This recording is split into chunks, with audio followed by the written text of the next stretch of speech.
Welcome to our comprehensive exploration of the Japanese intelligence system during World War II. In this video, we'll embark on a journey through the intricacies of Japan's intelligence apparatus, from its establishment and key figures to its successes, failures, and the lasting impact it had on the war. We'll delve into the formation of the intelligence agencies, the influential people who shaped their operations, the challenges they encountered, and the triumphs they achieved. We'll also explore the lesser-known aspects of Japanese intelligence, including its collaboration with organized crime and the use of pharmacies as fronts for espionage. By the end of this video, you'll have a deep understanding of the vital role Japanese intelligence played during this pivotal period in history and the lessons we can draw from their experiences. To fully comprehend the Japanese intelligence system during World War II, we must first trace its origins back to the late 19th century. It was during this time that Japan began to modernize and establish its initial intelligence capabilities. However, it was in the years leading up to World War II that the Japanese intelligence system truly came into its own, evolving into a formidable apparatus that would play a crucial role in the conflict. At the heart of the Japanese intelligence system were two primary agencies, the Kempeitai and the Tokumu-bu. The Kempeitai served as the military police arm of the Imperial Japanese Army, while the Tokumu-bu operated as the naval intelligence agency. These two entities worked in parallel, each with its own specific focus and responsibilities. The Kempeitai was tasked with maintaining military discipline, conducting counterintelligence operations, and gathering intelligence on foreign nations. They were known for their strict adherence to the code of Bushido and their unwavering loyalty to the emperor. The Kempeitai had a wide network of informants and agents, both within Japan and abroad, which allowed them to gather valuable information on potential threats and targets. On the other hand, the Tokumu-bu specialized in naval intelligence, focusing on gathering information related to enemy naval capabilities, ship movements, and coastal defenses. They employed a variety of methods to collect intelligence, including radio interception, code breaking, and human intelligence. The Tokumu-bu played a crucial role in planning naval operations and providing strategic advice to the Imperial Japanese Navy. Both the Kempeitai and Tokumu-bu actively recruited and trained agents, often drawing from the ranks of the military, as well as civilians with specific skills or knowledge. These agents were dispatched to various locations around the world, tasked with infiltrating foreign governments, military installations, and other targets of interest. They used a range of techniques to gather intelligence, from bribery and blackmail to surveillance and sabotage. One of the primary objectives of the Japanese intelligence system was to gather information on potential adversaries, particularly the United States, Soviet Union, and China. Japan saw these nations as obstacles to its expansionist ambitions and sought to gain a strategic advantage by understanding their military capabilities, political structures, and vulnerabilities. This intelligence was used to inform military planning, guide diplomatic decisions, and shape propaganda efforts. In addition to espionage, the Japanese intelligence agencies devoted significant resources to code-breaking and signals intelligence. They worked tirelessly to intercept and decipher enemy communications, hoping to gain insights into their plans and intentions.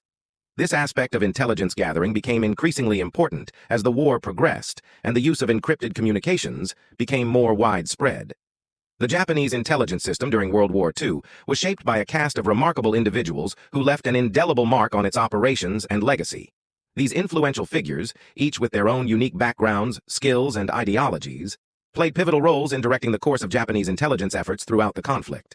One of the most prominent figures was Colonel Kingoro Hashimoto, a fervent ultra-nationalist who headed the military intelligence section in the late 1930s. Hashimoto was known for his hardline stance and unwavering belief in Japan's right to expand its influence and territory. He advocated for aggressive policies and pushed for intelligence operations that would support Japan's ambitious goals.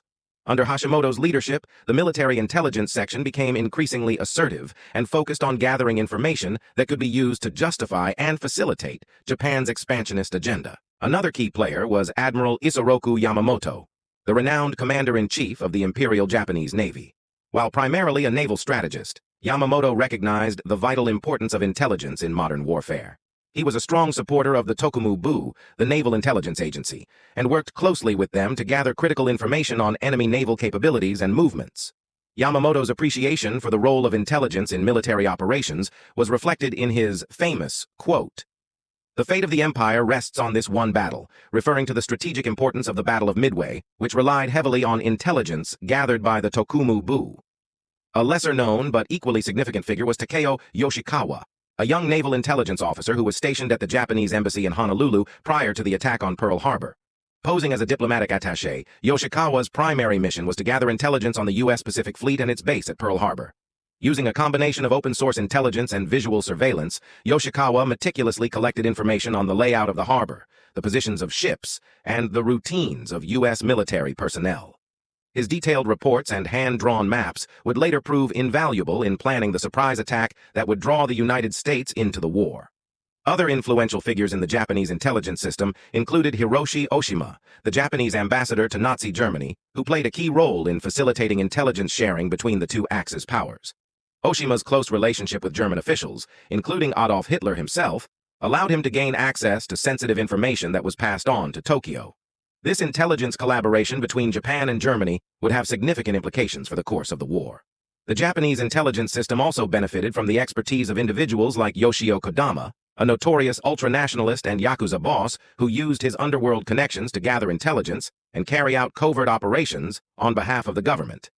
Kodama's network of informants and operatives extended throughout Asia, providing valuable information on enemy activities and supporting Japanese military campaigns. These influential figures, along with countless other dedicated intelligence professionals, shaped the Japanese intelligence system during World War II. Their individual contributions, whether through leadership expertise or daring exploits, helped to create an intelligence apparatus that would have a profound impact on the course of the war, both in terms of its successes and its ultimate failures. The relationship between Japanese intelligence and organized crime. 2 minutes. During World War II, the Japanese intelligence system forged a complex and symbiotic relationship with organized crime syndicates, most notably the Yakuza. The Yakuza, with their extensive networks, street-level knowledge, and willingness to engage in illegal activities, proved to be valuable assets for Japanese intelligence agencies seeking to gather information and carry out covert operations. One of the key figures in this relationship was Yoshio Kodama, a prominent ultranationalist and Yakuza boss who played a significant role in bridging the gap between the underworld and the intelligence community. Kodama's connections and influence extended throughout Asia, and he used his criminal network to gather intelligence, smuggle weapons and drugs, and support Japanese military campaigns. One of the most intriguing aspects of the collaboration between Japanese intelligence and organized crime was the use of pharmacies as fronts for espionage and covert activities. These seemingly innocuous establishments served as hubs for intelligence gathering, money laundering, and the distribution of drugs and other contraband. The pharmacies operated by Japanese intelligence and their Yakuza partners were often located in strategic areas, such as near military bases, government buildings, or in busy commercial districts. They provided a convenient cover for intelligence operatives to meet with informants, exchange information, and plan operations without arousing suspicion. In addition to serving as meeting places, these pharmacies also played a role in the distribution of drugs, particularly methamphetamines, which were used by Japanese soldiers to enhance their performance and suppress fatigue. The Yakuza's involvement in the drug trade provided a steady supply of these substances, which were then funneled through the pharmacies to the military. The pharmacies also served as money laundering operations, allowing Japanese intelligence to move funds for covert activities without detection. The Yakuza's expertise in financial crimes and their ability to blend illicit proceeds with legitimate business income made them invaluable partners in this regard. Another significant failure of the Japanese intelligence system was its inability to accurately assess the growing strength and effectiveness of Allied intelligence efforts. The Japanese were slow to recognize the extent to which their own communications were being intercepted and deciphered, and they failed to adequately adapt their codes and encryption methods in response. This failure to appreciate the intelligence capabilities of their enemies left the Japanese increasingly vulnerable as the war progressed. The brutal methods employed by the Kempeitai in occupied territories also proved to be a double-edged sword for Japanese intelligence. While the use of torture and intimidation may have yielded some short-term gains in terms of information gathering, it ultimately alienated local populations and fueled resistance movements. The Kempeitai's reputation for brutality made it more difficult for Japanese intelligence to cultivate reliable human sources and gather accurate information in the long run. In conclusion, the Japanese intelligence system during World War II presents a complex and multifaceted case study, offering valuable insights into the challenges, successes, and pitfalls of wartime intelligence operations. From the establishment of the Kempeitai and Tokumu-bu to the influential figures who shaped their operations, the Japanese intelligence apparatus played a crucial role in the conflict, with far-reaching consequences that extended beyond the war itself. The collaboration between Japanese intelligence and organized crime, exemplified by the use of pharmacies as fronts for espionage and covert activities, adds a fascinating and often overlooked dimension to this history. While providing certain operational advantages, this arrangement also had significant negative consequences, underscoring the ethical dilemmas and unintended consequences that can arise when intelligence agencies collaborate with criminal elements. The successes and failures of the Japanese intelligence system during World War II offer enduring lessons for students of history and intelligence professionals alike. The remarkable achievements in espionage and the planning of the Pearl Harbor attack demonstrate the potential impact of well-executed intelligence operations. At the same time, the structural weaknesses, miscalculations, and ethical compromises that plague the Japanese intelligence apparatus serve as cautionary tales, highlighting the importance of centralized coordination, accurate threat assessments, and the maintenance of ethical standards in intelligence work. As we reflect on the legacy of the Japanese intelligence system during this pivotal period in history, we are reminded of the complex and often morally ambiguous nature of intelligence operations. The story of Japanese intelligence during World War II is one of great triumphs and tragic failures, of dedicated professionals and controversial collaborations, and of the enduring impact that intelligence can have on the course of history. By studying this rich and multifaceted history, we gain a deeper appreciation for the challenges and responsibilities that come with the gathering, analysis, and use of intelligence in times of conflict.